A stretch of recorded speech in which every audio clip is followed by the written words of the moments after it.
আসসালামু আলাইকুম। সুপ্রিয় দেশবাসী, আমাদের বাংলাদেশের mister prime minister Tarique Rahman মনে হয় মহানুভবতার একটা উজ্জ্বল দৃষ্টান্ত স্থাপন করার চেষ্টা চালাচ্ছেন। উনি সম্প্রতি একটা সংবাদ মাধ্যম বা সাংবাদিকদের উদ্দেশ্য করে উনি যে সংবাদ সম্মেলন করেছেন, সেখানে বলেছেন যে উনি ন্যাশন বিল্ড আপ করতে চান। এ কারণে ক্ষমা করার দিকে উনি এগিয়ে যাচ্ছেন। উনি বলেছেন ওনার উপর শারীরিকভাবে নির্যাতন করা হয়েছে। আপনারা জানেন ওনার মেরুদণ্ডের হাড় ভেঙে দেওয়া হয়েছে। ওনাকে যে ঝুলিয়ে যেভাবে শারীরিকভাবে লাঞ্ছিত, অপমানিত এবং অপদস্থ করা হয়েছে, সেটাকে উনি উল্লেখ করেছেন। এবং ওনাকে নির্যাতনের পর, ওনার মেরুদণ্ডের হাড় ভেঙে দেওয়ার পর ওনাকে বিনা চিকিৎসায় ফেলে রেখেছেন। কয়েক সপ্তাহ পর ওনার মেরুদণ্ডের হাড় জোড়া লেগে গেছে বাঁকা অবস্থায়। বুঝতে পেরেছেন? এখন উনি এই অপরাধীদেরকে ক্ষমা করে ওনার যে মহানুভবতা, সেটার উজ্জ্বল দৃষ্টান্ত স্থাপন করতে চাচ্ছেন। উনি বলতে চাচ্ছেন, আমি যদি এখন প্রতিশোধ নেই, তাহলে তো আমার সেই ভাঙা হাড় জোড়া লাগবে না সঠিকভাবে। সঠিক বলেছেন উনি, যে বাঁকা অবস্থায় হাড় বসে গেছে, সেটা এখন সরাতে গেলে আরও একটা বিপদ হবে। তাছাড়া উনি যে প্রতিদিন যে একটা যন্ত্রণা অনুভব করেন, সেই যন্ত্রণাও তো আর ফিরিয়ে দেওয়া সম্ভব না। বুঝতে পেরেছেন? অর্থাৎ উনি যে মানুষ যে সৃষ্টির সেরা জীব, উনি তার শ্রেষ্ঠত্বের অবদান রাখতে চাচ্ছেন পৃথিবীতে। সেটা উনি করতে পারেন, কিন্তু এটা কি ন্যায়ের শাসনের জন্য সঠিক হবে? পৃথিবী জুড়ে সারা বিশ্বে আইন আদালত রয়েছে, যেখানে নির্যাতিত নিপীড়িত মানুষ তারা ন্যায়ের শাসনের জন্য আদালতের দ্বারস্থ হবেন। অপরাধীদেরকে বিচারের মুখোমুখি করার জন্য রাষ্ট্রের কাছে আহ্বান জানাবেন। সেখানে উনি ক্ষমা প্রদর্শনের উজ্জ্বল দৃষ্টান্ত স্থাপন করার কথা বলছেন। কিন্তু উনি যাদেরকে ক্ষমা করার কথা বলছেন, মানবতার এক উজ্জ্বল দৃষ্টান্ত স্থাপন করার কথা বলছেন, তারা কি মানুষ কিনা, তাদের মধ্যে মানবতা রয়েছে কিনা, সেটাও তো ভেবে দেখতে হবে। আপনি যার প্রতি আপনার আন্তরিকতার সাথে, আপনার মানব সত্তার শ্রেষ্ঠ যে মানবিক মূল্যবোধের বিকাশ হওয়ার জন্য তাকে যে আপনি সুযোগ দিবেন, তারা কি সত্যিকার অর্থে কি সেটার যোগ্য কিনা, সেটাও তো আপনাকে ভেবে দেখতে হবে। মিস্টার প্রাইম মিনিস্টার, আপনি ভেবে দেখুন। বুঝতে পারছেন? এরা দেখতে মানুষের মতো, যাদেরকে আপনি বলছেন এরা দেখতে মানুষের মতো। আপনার উপর নির্যাতন হওয়ার কথা ছিল না। পৃথিবীর বহু দেশে অপরাধীর উপরও কিন্তু নির্যাতন করার কোনো সিস্টেম নেই। বাংলাদেশের আইন আদালতেও কিন্তু অপরাধীর উপর নির্যাতন করার বা তাকে নিপীড়ন করার, তাকে আঘাত করার কোনো বাংলাদেশি সিস্টেম নেই, কিন্তু আপনাকে নির্যাতন করা হয়েছে। বুঝতে পেরেছেন? আপনাকে চিরতরে পঙ্গু করে ফেলার একটা প্রয়াস চালানো হয়েছে। আপনি আল্লাহর রহমতে বেঁচে গেছেন, হয়তো আপনার এই মেরুদণ্ডের হাড়ে কিন্তু পোকাও লেগে যেতে পারত। তাহলে কিন্তু ইনফেকশনের কারণে কিন্তু আপনি পৃথিবী থেকে ছাড়তে হতো, সেটাও মনে রাখবেন। এখন এদেরকে ক্ষমা করে, এদেরকে যদি বারবার ক্ষমা করে দেওয়া হয়, তাহলে এরা কিন্তু অতি উৎসাহী হয়ে আরও অপরাধ বেশি করবে। বুঝতে পেরেছেন? একজন ধর্ষক যখন একজন নারীকে এই বর্ষণ করার পর তাকে ছেড়ে দেওয়া হবে, তখন সে অতি উৎসাহী হয়ে আরও বর্ষণ করবে। সে বলবে যে এটা তো ভালোই, আমার জন্য ভালো সিস্টেম করেছে, এটা তো মহান একটা কাজ করেছে। অর্থাৎ সে এটাতে আরও উৎসাহী হবে। কারণ আইন আদালত যদি না থাকে, বিচার ব্যবস্থা না থাকে, তাহলে সে বারবার নারী বর্ষণ করবে। বর্ষণ করার পর সে ওই যে ক্ষমা সুন্দর দৃষ্টিতে দেখার যে বিষয়টা, ওইটার ফাঁক ফোকর দিয়ে সে বেরিয়ে যাবে। খুনি যখন খুনও করবে, এরপর যদি তাকে ছেড়ে দেওয়া হয়, তখন সে বলবে যে আইন আদালত তো কাজ করে না, বিচার তো নেই, কোনো কিছু হবে না, মানুষ ক্ষমা করে দেয়। তাহলে খুনও আরও বেড়ে যাবে। বুঝতে পেরেছেন? অর্থাৎ রাষ্ট্রের স্থিতিশীলতা, মানুষ এবং মানবতাকে রক্ষা করার জন্য, মানবাধিকার রক্ষা করার জন্যই কিন্তু বিচারের ব্যবস্থা করতে হয়। বিনা বিচারে পৃথিবীতে কোনো কিছু যদি যায়, সে সমাজ টিকে থাকতে পারে না। হ্যাঁ, mister prime minister Tarique Rahman, আপনি হয়তো মহানুভবতার উজ্জ্বল দৃষ্টান্ত দেখাতে পারেন, কিন্তু সেটা ফলপ্রসূ হবে বলে আমার মনে হচ্ছে না। আপনারা দেখেছেন শরীফ উসমান হাদিকে কিভাবে হত্যা করে নিরাপদে ভারতে চলে গেছে। এখন আপনি যদি তাদেরকে এনে ক্ষমা করে দেন, তারা আরও করবে। তারা দেখেছেন ভারতীয় গোয়েন্দা বাহিনী রয়ের ট্রেনিং নিয়ে এসে বাংলাদেশে মানুষকে হত্যা করে চলে যাচ্ছে। বুঝতে পেরেছেন? অর্থাৎ হত্যাকারী যদি তার অপরাধের শাস্তি না পায়, সে অতি উৎসাহী হয়ে আবার আপনার উপর আক্রমণ করবে। কেন করবে? কারণ সে জানে যে এই দেশের মানুষ আইন আদালত মহানুভব হয়ে গেছে। এদেশে কোনো অপরাধ করলে শাস্তি হয় না।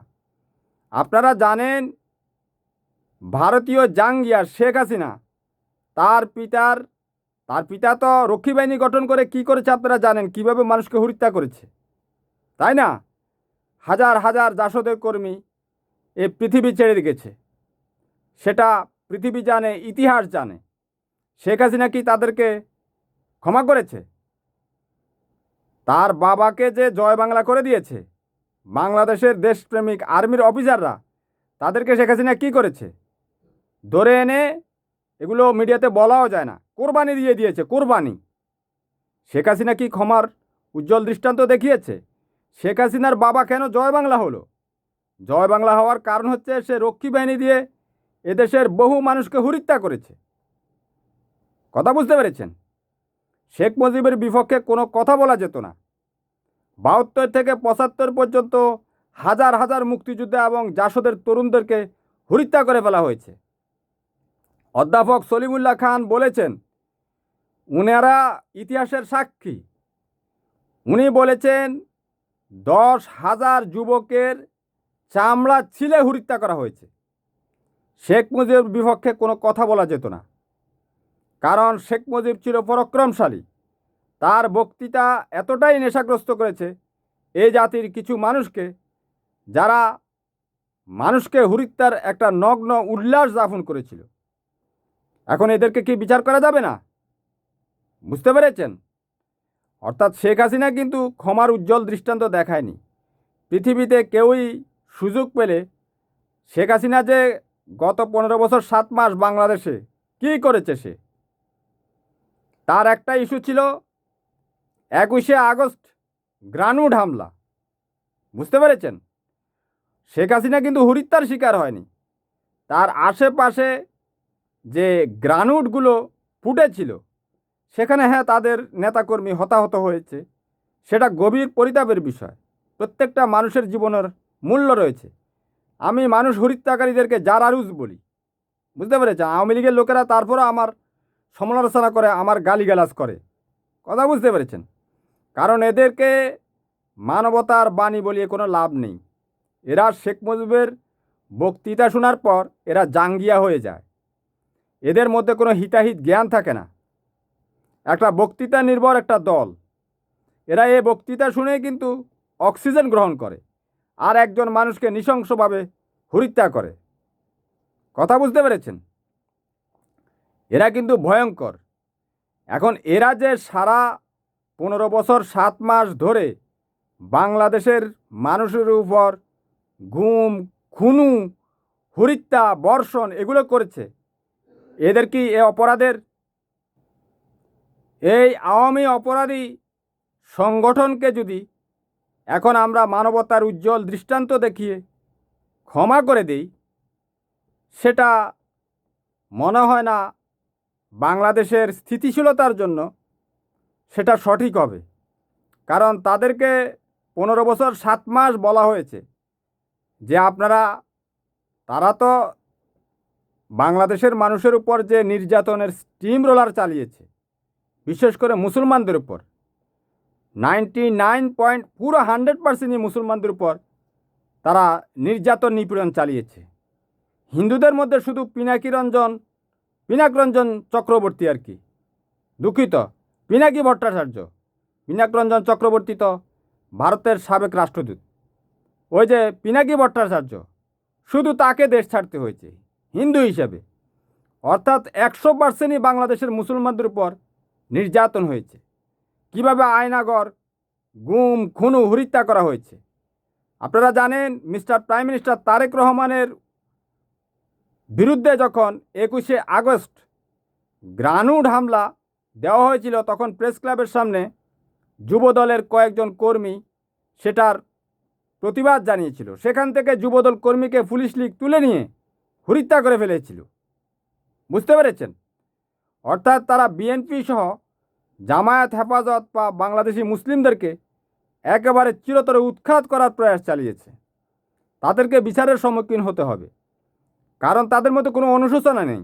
তারা এইভাবে যে বাংলাদেশের মানুষের উপর নিপীড়ন চালিয়েছে, এখনও তারা ক্ষমা চায়নি, ক্ষমা চাইবে না। তারা আরও ইনিয়ে বিনিয়ে কথা বলছে। তাদের যে বয়ান তৈরি করে, ওই যে লবণীতে একটা রয়েছে না, সে বলছে 6.72 বুলেট কোত্থেকে আসলো।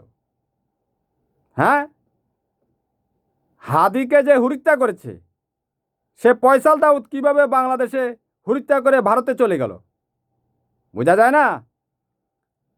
4000-এরও বেশি কিলোমিটার এরিয়া জুড়ে ভারতীয়রা বিচরণ করে। বাংলাদেশের ভিতরে 5000 লোককে ঢুকিয়ে দিয়েছে। ভারতের নবনির্বাচিত মুখ্যমন্ত্রী শুভেন্দু অধিকারীর তথ্য অনুযায়ী। তাহলে এই দেশে যে স্নাইপার নিয়ে এসেছে ভারত থেকে, ভারতীয় গোয়েন্দা বাহিনীর লোক দিয়ে, আপনারা পিনাকি ভট্টাচার্যের ভিডিও দেখেননি? 28 অক্টোবর 2024 সালে বিএনপির সমাবেশে কিভাবে বিভিন্ন বিল্ডিংয়ের উপর থেকে গুলি করা হয়েছিল। স্নাইপারগুলো কিন্তু বিল্ডিংয়ের উপরে ছাদে লাগানো হয়েছিল। স্নাইপারের যে হত্যাকারী বাহিনী, তাদের তো ভিডিও আপনার ধারণ করা সম্ভব না, কারণ তারা রাষ্ট্রীয় পৃষ্ঠপোষকতায় ছিল। আওয়ামীপন্থী যে সমস্ত এই বাংলাদেশের রাজধানীতে তো বহু মানুষ রয়েছে যারা আওয়ামীপন্থী, তাদের বিল্ডিংয়ের মধ্যে অবস্থান নিয়েছিল এই সমস্ত ভারতীয়, এই সমস্ত চরেরা সশস্ত্র অবস্থা। তারা বিভিন্ন বিল্ডিং থেকে বাংলাদেশের মানুষকে হত্যা করেছে। অথচ এরা মিথ্যা বয়ান তৈরি করছে, বলছে 7.62 রাইফেল কোত্থেকে আসলো।